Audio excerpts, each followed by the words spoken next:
Love, exciting and new. Hello, Hannah Waddingham here.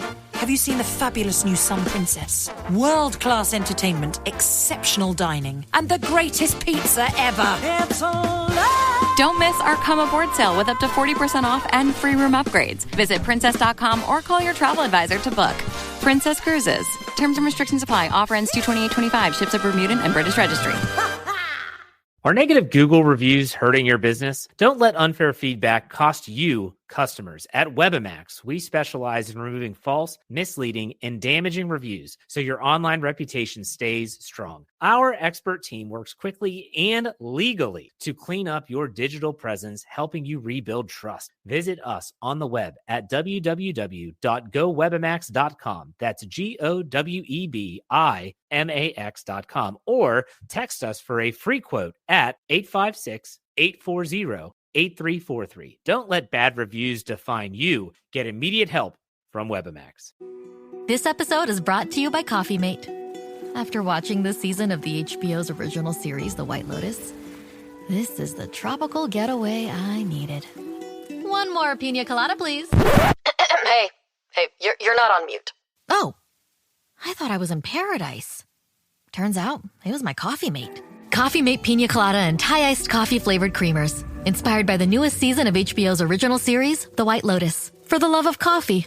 Try now. I know every operating At my system like last the job, back of my current hand. role, When it comes to 5 years of experience and have worked with several people from your company. I've been recognized for my passion. My team is everything. LinkedIn delivers candidates who rise above the rest. With an up-to-date view into shared connections, skills, and interests you won't find anywhere else. See why 86% of small businesses who post a job on LinkedIn get a qualified candidate within a day. Post a job for free at linkedin.com/achieve. LinkedIn, your next great hire is here.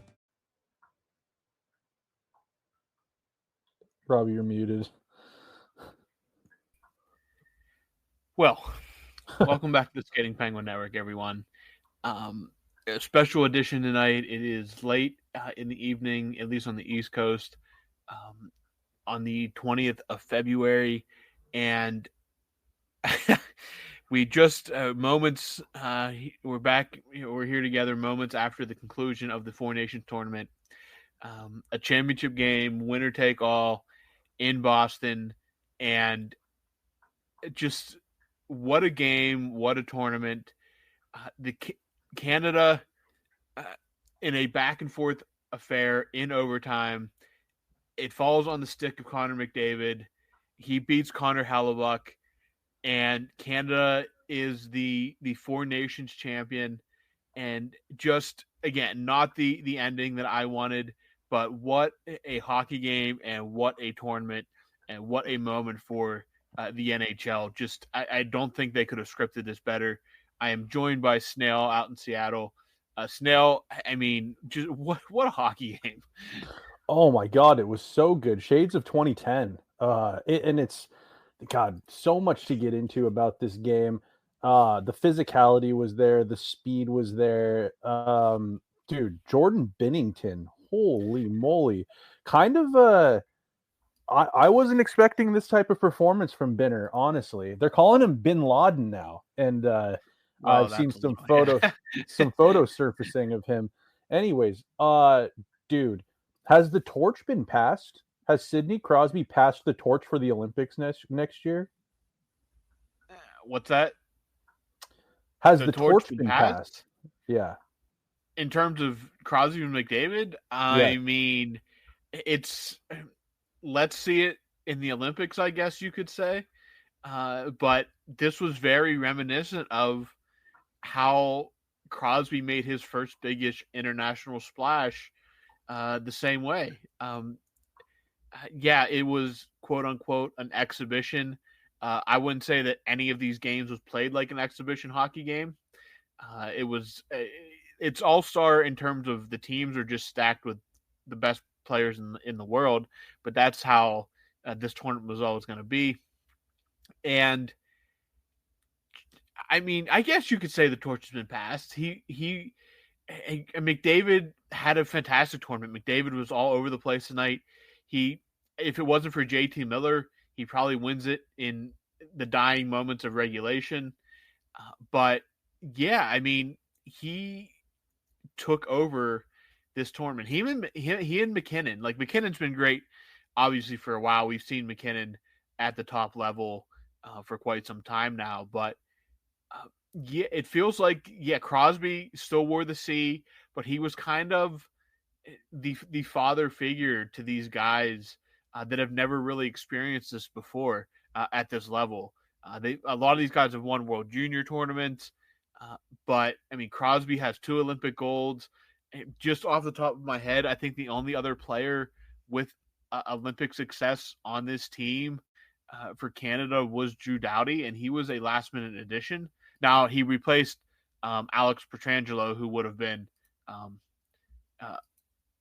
he won a gold medal as well. But just looking over this, I mean, Marchand was on the World Cup team, but other than that, Doughty, that's really it. Him and Doughty were really the two, and this is kind of like, I guess, a torch passing for Doughty too, in a way, with Makar and Devin Taves and all these great players coming behind him as well. But yeah, I mean, we can call it a torch passing. We'll do it all again in a year. I think right now these are the 2 best teams in the world. Everybody points to Russia, but in a best on best situation, Russia hasn't really won anything. They won an Olympic gold, but that was when there was no NHL players in 2018. So it's tough to say what they're going to put on the table, if they're even going to be allowed to play and in what capacity. But yeah, I think you saw the two best teams in the world go at it twice, and they split it 1-1.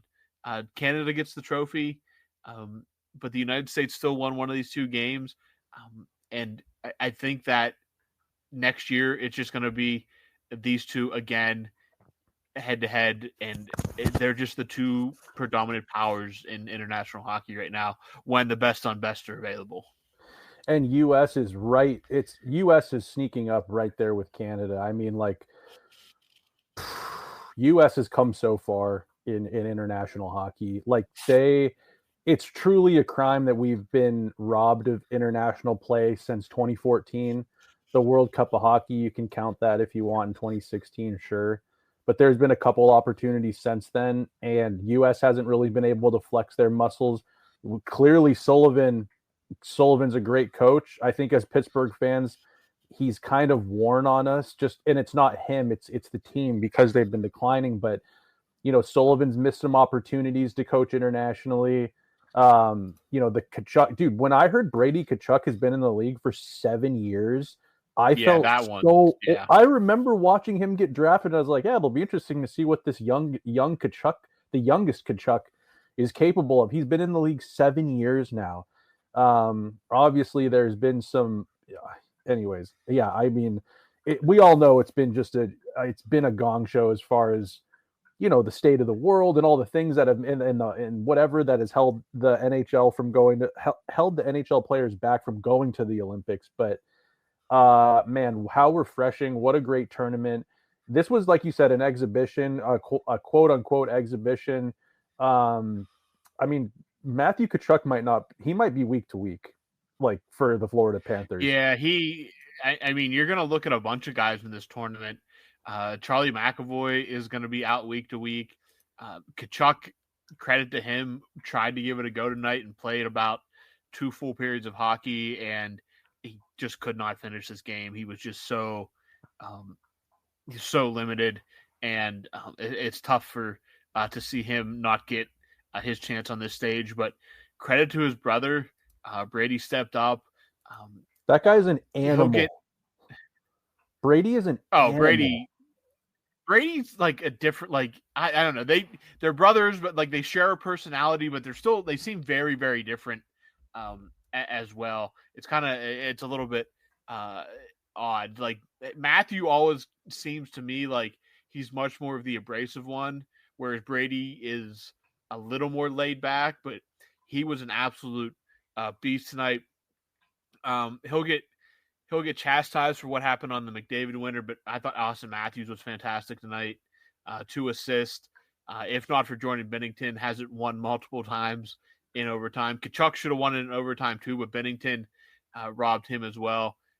Jordan Bennington, I got to kind of eat some crow here. I mean, we kind of mocked Jordan Bennington well before this tournament even started, well before the teams were even announced, because we all kind of saw like, okay, it's going to be Jordan Bennington's going to be their starter. That's objectively pretty funny. A sub 500 save, or save percentage, or win loss record. Sorry. Yeah. And he's their starting goaltender. It's just made you scratch your head like, wow, Canada's goaltending department has taken a step back over the years. Yeah. I saw a couple jokes. I saw one that everybody was so focused on being the next Sidney Crosby, they forgot they needed the next Patrick Waugh. Yeah, that's Canada. A good one. And I saw another guy tonight say that a goalie with the lacrosse save percentage is turning into peak Ken Dryden. Yeah, crazy. Gamer again, though. Wow. Maybe it's the building. He has done this before. Game 7 against Boston in the 2019 final. 32 of 33. He stopped in a pretty commanding Blues victory. But we before, because we all figured it was going to be Bennington unless he would get hurt or something. And again, there was multiple times in this tournament where we wondered if they were going to go to Aiden Hill at some point. Why is Logan Thomas sitting on a beach somewhere? And credit to John Cooper, he stuck with them. A do-or-die game against Finland. It got dicey, but he got the job done.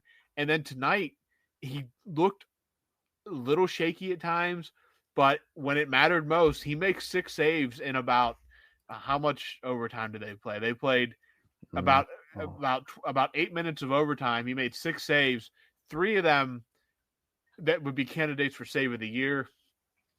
So I'm going to eat crow on Bennington. I won't hate it though if he's their starting goaltender going in the Olympics next year. But what a way to shut up the haters. You cannot write for that guy. You cannot write a more perfect script. But it's going to be really funny when next week we watch a video of him throwing a tantrum and trying to fight an entire opposing team. He's gonna start a fight with some forward in a 7-3 blowout.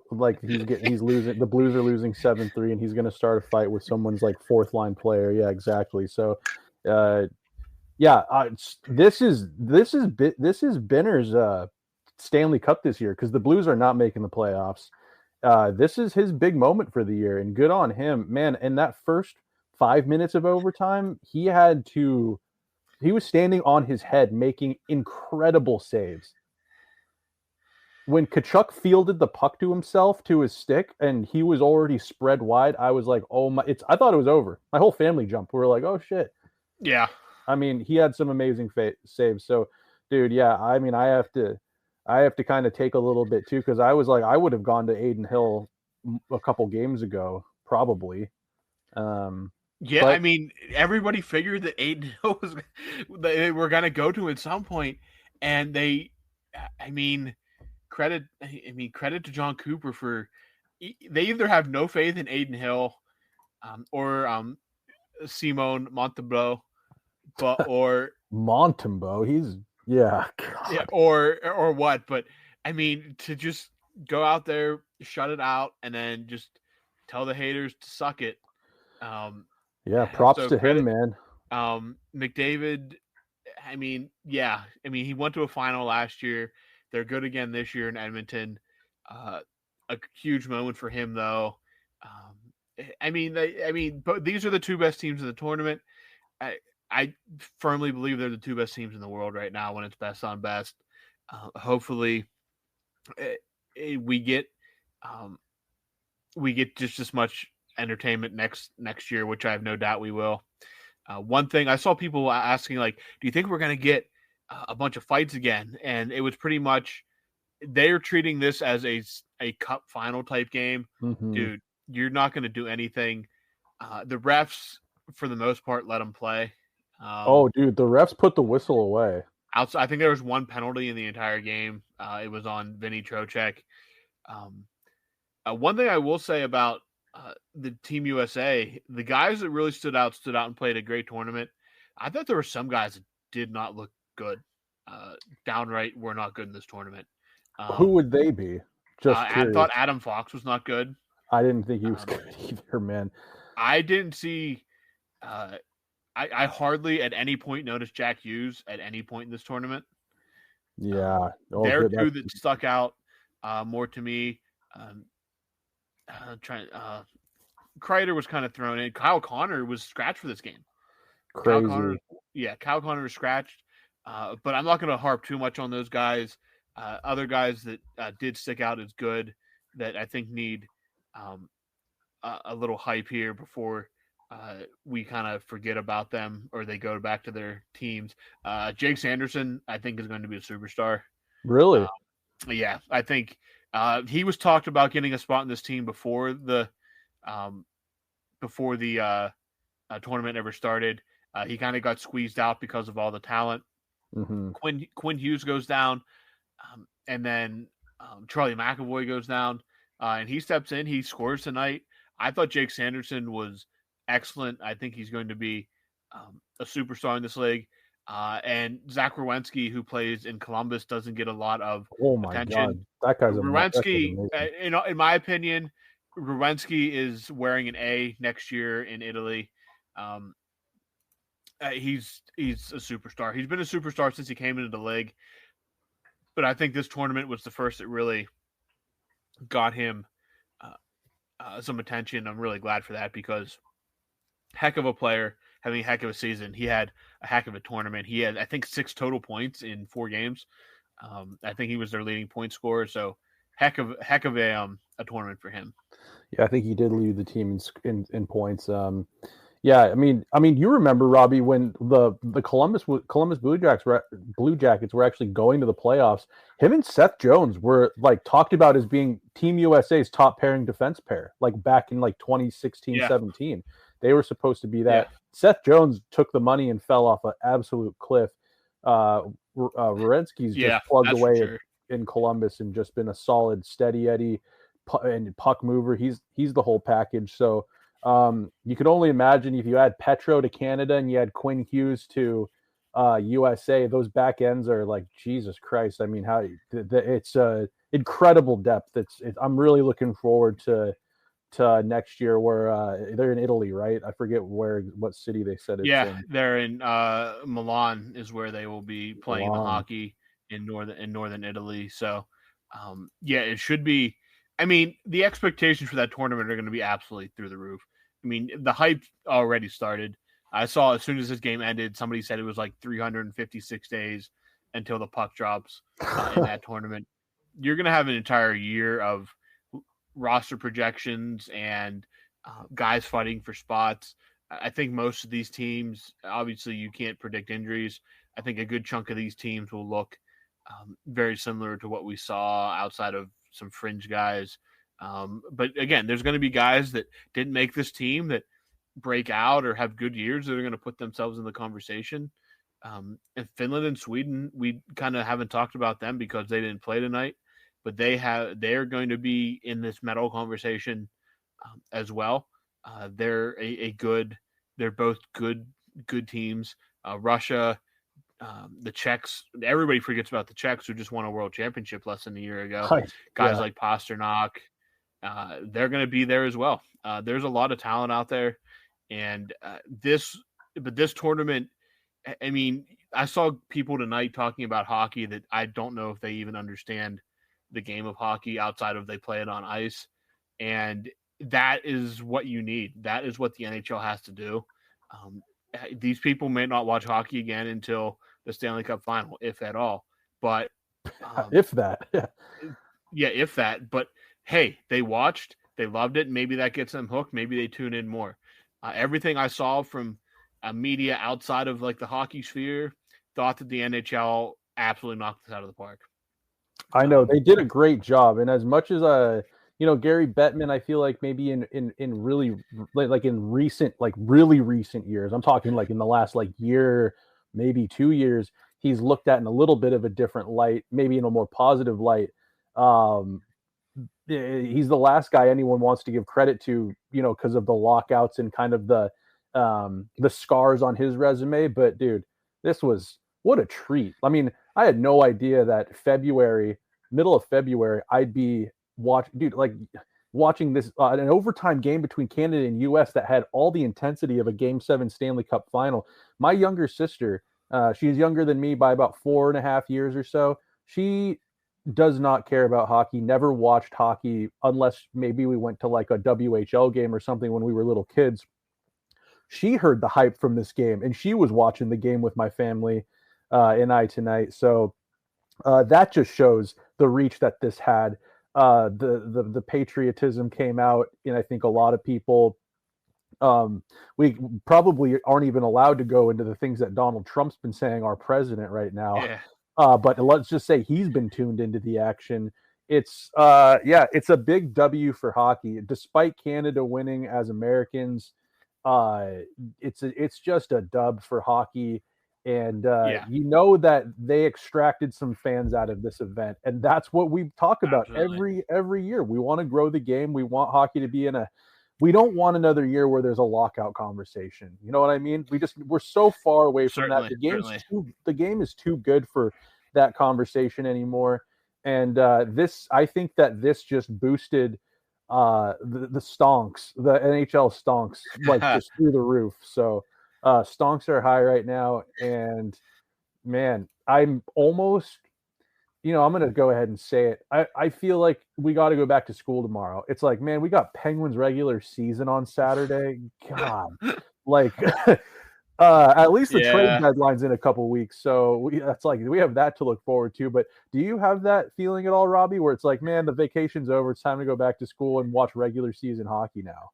We off? 30 seconds of carefree bliss. Oof, like wind in your hair carefree. Oh, like using Clorox disinfecting all-purpose cleaner in the home carefree. Yes. Like dog slobbing on the coffee table and cleaning it with Clorox carefree. He's on a roll now. Spit toothpaste on the faucet. You got it.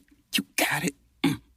Peanut butter on the light switch. Oh, spritz, spritz. Spritz, spritz. Clorox, man. Clean feels good. Okay, we're back. Use as directed. Whether you're ordering wings for the game, whipping up a 7-layer dip, or ordering pizza, there's something about football that makes you want to eat.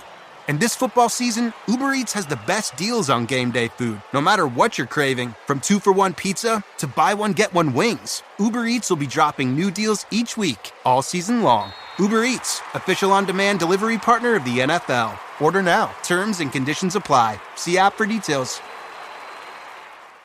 Ryan Reynolds here from Mint Mobile. I don't know if you knew this, but anyone can get the same premium wireless for $15 a month plan that I've been enjoying. It's not just for celebrities. So do like I did and have one of your assistants switch you to Mint Mobile today. I'm told it's super easy to do at mintmobile.com/switch. Upfront payment of $45 for 3-month plan, equivalent to $15 per month required. Intro rate first 3 months only, then full price plan options available. Taxes and fees extra. See full terms at mintmobile.com. Hey, it's Bill Simmons from the Bill Simmons Podcast here to tell you about Michelob Ultra Courtside. It's getting fans closer to the NBA with a chance to win prizes like courtside seats, a trip to All-Star Weekend, and much more. Check it out at MichelobUltra.com/courtside. Michelob Ultra Superior Access, Courtside 24-25 sweepstakes, no purchase necessary. Open to U.S. residents 21 and up. Begins on October 1st, 2024. Ends July 1st, 2025. Multiple entry periods. Visit MichelobUltra.com/courtside for free entry deadlines, and official rules. Message and data rates may apply. Void where prohibited. And, like, it's not just the Penguins. Like, we kind of joke because we're a Penguins podcast and the Penguins have struggled this year. But it's just, like, in general, until we get to, like, the playoffs now, like, I need that intensity. Like, I need that feeling again. Like, obviously the patriotic side comes out during international games, but, like, I want to feel that intensity. Like, I was sitting here tonight, I'm like, why I'm sweating? Like, I know my armpits are sweaty. I'm pitted out. And, like, it's not warm here. Like, it's really cold. I'm like, I'm wet right now. Why am I sweating? A game that means, okay, if this was a gold medal game, then yeah, sure. This is a made up trophy. Like, nothing. The only time they're ever going to play this tournament is here. Like, we're going to if it's a World Cup of hockey, I'd be like nervous and sweaty.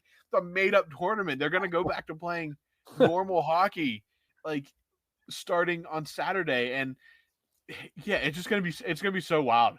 It's going to be such an adjustment because we just have to go back to this regular season hockey. All these guys go back to their home clubs, and again, yeah, like you said, trade deadline coming, and at least we're going to have like the playoff push coming here in March and April. But until the playoffs come, it's going to be like, man, I could really can you just like pass me some of that? Yeah. Like the Dave Chappelle meme where he has like Tyrone Biggums. Yeah, the residue around his nose. You got any of that? You got it. You got any of that formations? You got any of that international best on best hockey to get me through to the playoffs? But I mean, it was an unbelievable tournament, an unbelievable cap to the tournament. Every game outside of the United States beat up on Finland, every game was a pretty competitive hockey game too. Dude, Sweden didn't lose in regulation. Yeah, and they didn't get to play for a trophy. Nuts. And all credit to the NHL. Crazy to say that. I know. Because, again, you're in the middle of a season. You're not really playing for anything. But these dudes were hungry. They had waited. A lot of these guys waited their entire careers to play in a tournament, best on best. And they delivered every game, every time the puck was on the ice. Each team, and mad credit to the NHL for pulling this off in a successful and entertaining way. Gary Bettman and Deputy Commissioner Bill Daley and the billionaire owners that own everything. Thank you, I guess, for this. Yeah. How so? On a similar note, how bummed is Mike Sullivan right now that he's got to go back to Pittsburgh and get behind that bench and look up and down that bench and be like, all right, Achari Nieto, get out there. Yeah, what about Crosby? Like, he has to go back to he was skating alongside McDavid and McKinnon, and now, I mean, again, nothing against Ricardo Cal or Brian Ross, but there's a little bit of a difference there. Big time difference. But yeah, Sullivan kind of, in my eyes, kind of rehabilitated himself a little bit. Big time with this tournament. Again, obviously, an all-star team it's not necessarily, I shouldn't say that. It's not necessarily easy to coach an all-star team like this because you have to make everything work. You got to make sure that the chemistry is there, and you don't have a lot of room for error in a short tournament. So I think you saw the best of Sullivan in moments in this tournament. Didn't get the win tonight, but the defensively sound. He had a good goaltender. He had guys that can score. He had 4 lines to roll out there. When you give him the talent, the coaching ability is still there. And maybe this is enough to – maybe this is what Kyle Dubas sees and is why he's not willing to make a move at head coach. Maybe that's the game plan. Dubas needs to go out and trade for half the U.S. roster. Yeah, I would make. You imagine both Kachucks on the same team?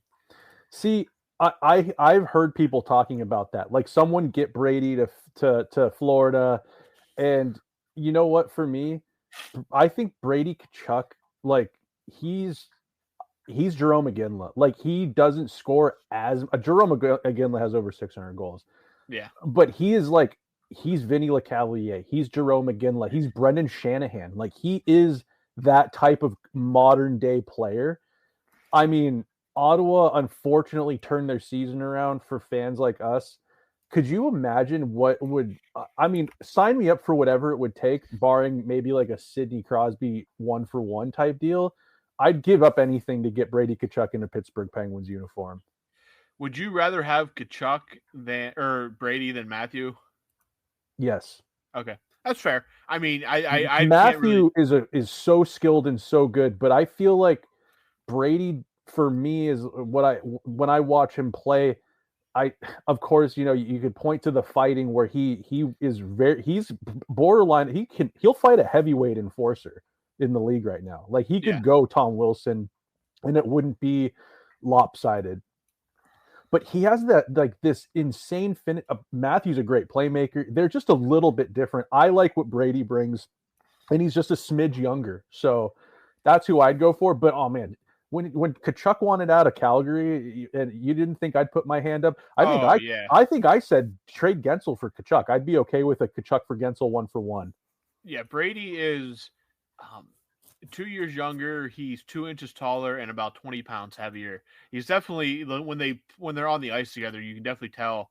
You could tell in those fights in the first Canada game too that the Matthew fight was much more even, whereas Brady pretty much tossed Sam Bennett. Him. Yeah, he's just a bigger player. They score about this roughly the same. Obviously, really Matthew has a few more assists, but I'd like to see Brady get a shot in the playoffs. And Matthews obviously had great success in the playoffs, so I'd like to see Brady get a shot there on the biggest stage and see what he can prove himself there. But I thought Brady was a big winner in this tournament. With the way he played, he was an absolute menace in all 4 games they played. Great player. Hellebuck, I'm glad he got his spotlight moment. Winnipeg, he doesn't get them very often.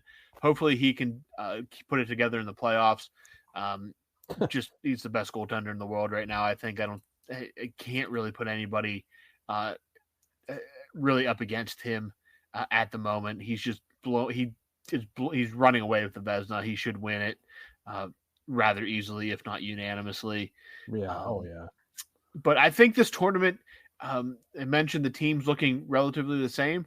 I think all 4 front offices, I should say, are going to sit down and right away and start figuring out what worked, what didn't work. Who are you ready to write down in pen on this roster? Who is borderline, and getting ready to scout for other guys that could make a case to get in. I think this is going to be a great learning lesson for these 4 teams, and I think that's something that can really pay off in the Olympics next year, having this kind of head start. Yeah, absolutely. This is Penguins bias maybe a little bit because I've watched them for so many years, but that USA team, dude, Brian Rust would fit in on that team. Rust would be fantastic. I think Rust is good enough for that team. I think Rust could be like, I watched every USA game, and I got to be honest, like I thought that you could sub Rust for a Trocheck or a Miller like any day. Like, I think I would take, just looking at the roster that played tonight, I would take Brian Rust over Chris Kreider. Oh God, absolutely. I would take him over JT Miller. I would take him over Brock Nelson, and I would take him over Vinny Trocheck. I think he gives you more. I think he can give you more with less. You know what I mean? Like he doesn't. And he shows up in these games. Like this is his kind of moment. Like Brian Rust has always showed up when the Penguins needed him. This is the perfect time. The kind of situation is something he feeds off of, and he's just a better player than those guys too. Like he has more goals. I mean, more versatile. More versatile. Can kill penalties. Can work the power play. Yeah, to me, he is well deserving of a very, very hard look come the Olympics next year. Absolutely, man. And I gotta say, just bias aside, this was an amazing thing to watch. And what did you think about McDavid winning that MVP? He won the MVP of the game. McKinnon won the MVP of the tournament. I thought Binner should have gotten the MVP of the game.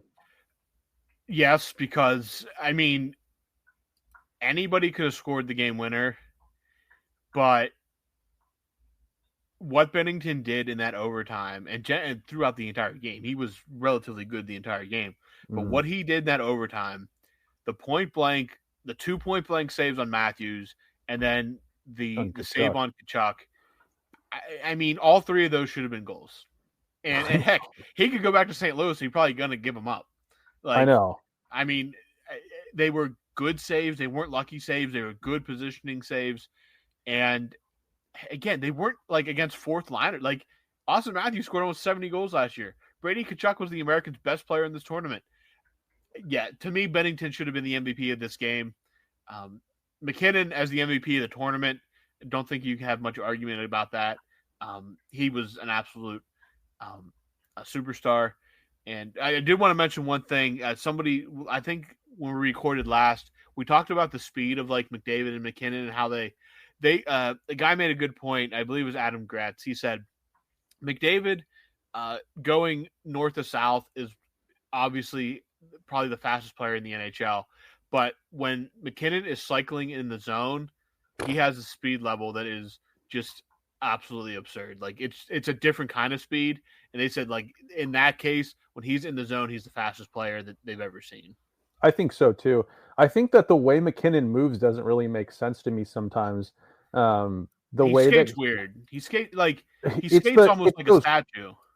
Well, that and he has these crossovers where crossovers are usually when you're turning, but he has these crossovers when he's going straight, and somehow I think he's just chewing up the ice, just projecting forward at an insane rate. And it's not only that he can get going that fast, he can control the puck and he controls the game going that fast. I think McDavid, yeah, he's a certain, but McKinnon is like a wild horse just galloping at like insane speeds. It's something I've never, it's like nothing I've ever seen. He skates uniquely and different, and he's so fast and powerful. This tournament just got me so horned up for international play, man. And we're not going to get the physicality and all of that in the Olympics. I know people are kind of like already bringing up that point. They're like, well, there's not going to be fighting in the international. Dude, the skill is going to be out of this world. It's still going to be fun. Yeah, again, the international game is you're playing on a bigger ice surface.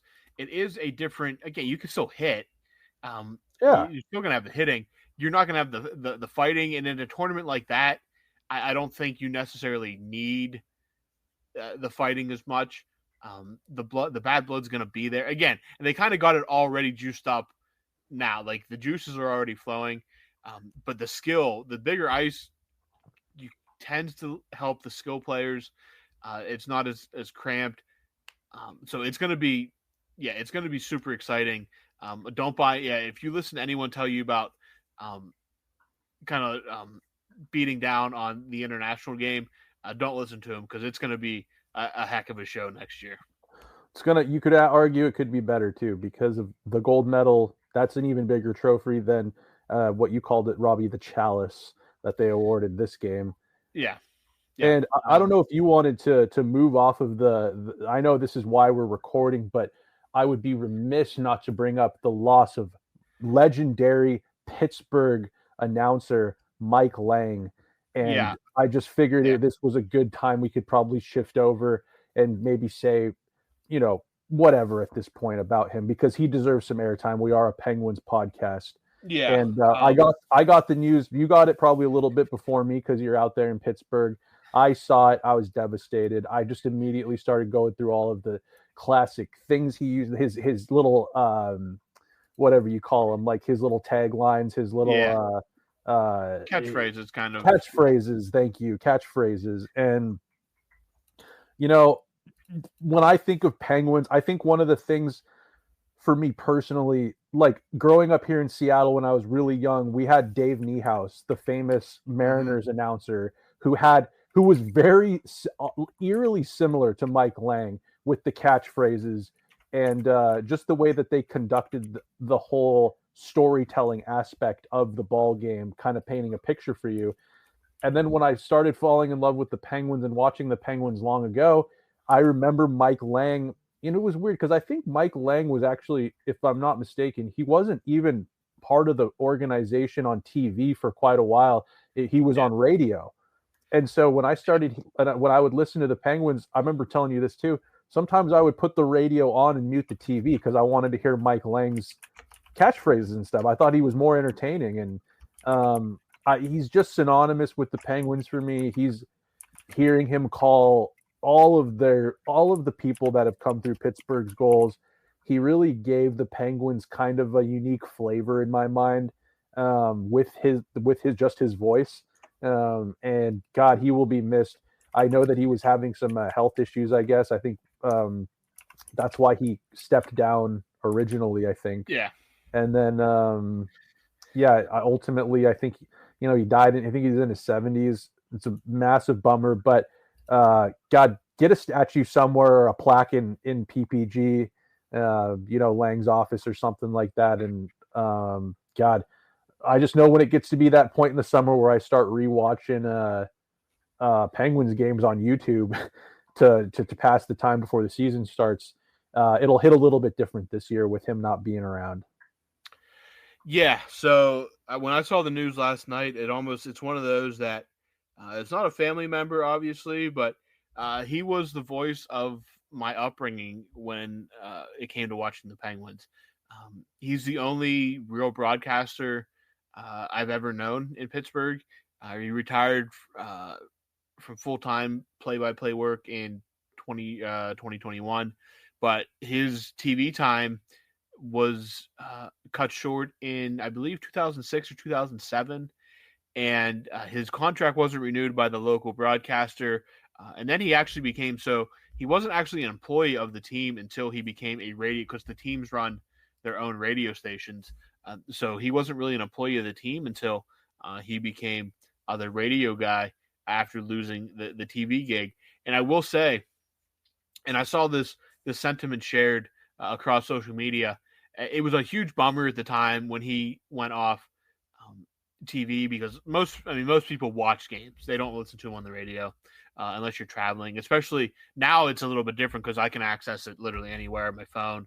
I don't have to worry about it breaking up through FM or anything like that. But it was a huge bummer when he went off TV. But in a way, it was good, because if he would have stayed on TV, we wouldn't have his calls of the 3 Crosby, Malkin Stanley Cups, because TV is national by the second round of the conference finals at the absolute latest. So he was able to stay doing the radio, and he called all the games on radio.